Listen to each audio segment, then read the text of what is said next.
কবিতা আজি তোলৈ বৰকৈ মনত পৰিছে। কিয় নেজানো আজি তোলৈ বৰকৈ মনত পৰিছে।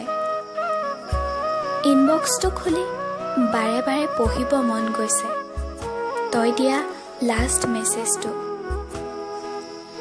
তই যে কৈছিলি মোক আৰু কল মেছেজ একো নকৰিবি, এইটো মোৰ লাষ্ট মেছেজ। সেই কথাটোৰ বাবে বুকুখন আকৌ আজি বৰকৈ বিষাইছে। তইতো সিদিনা কথাষাৰ বৰ সহজেই কৈ দিলি যে আমাৰ মাজত আৰু একো সম্পৰ্ক নাই। তেতিয়া মোৰ কথা এবাৰলৈ হ'লেও তোৰ মনলৈ নাহিলনে? কাৰ আগত কৈ যাম তোৰ বাবে সাঁচি যোৱা আধৰুৱা শব্দবোৰ? বুজি নাপাবি চাগে সেইবোৰ, কেনেকৈনো পাবি? তইতো আনৰ মৰম পাই মোকেই আঁতৰি যাবলৈ দিলি। তোক এবাৰ ওচৰৰ পৰা চাবলৈ বৰকৈ মন গৈছে, কিন্তু চাচোন মনটোক সান্তনা দিবলৈকো তোৰ লগত উঠা একপি ফটো মোৰ হাতত নাই। তই বৰফৰ মাজত অকলে থিয় হৈ উঠা ফটোকপি চায়ে মোৰ মনটোৱে কিজানি পাহৰণিৰ গৰ্ভত কিছু স্মৃতিক বিচাৰি পায়।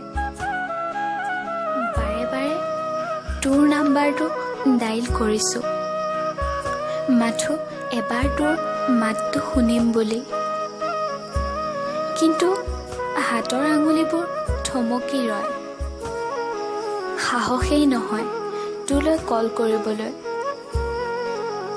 কিজানি মৌন হৈ ৰ তোৰ অচিনাকি যেন লগা কথাবোৰ শুনি। কিয় জানো আজি চকুহাল মুদিব পৰা নাই।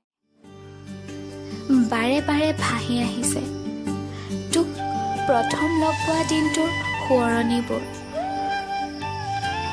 যেন এটা এটাকৈ ভাগিব ধৰিছে দুয়ো মিলি দেখা সুমধুৰ সপোনবোৰ।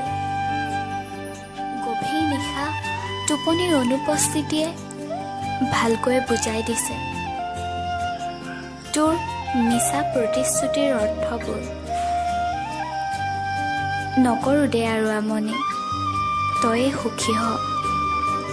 মইতো এইদৰে কবিতাত বিলীন হৈ ছন্দত বিচাৰি পাম তোলৈ সাঁচি থোৱা হৃদয়ৰ মৰমবোৰ।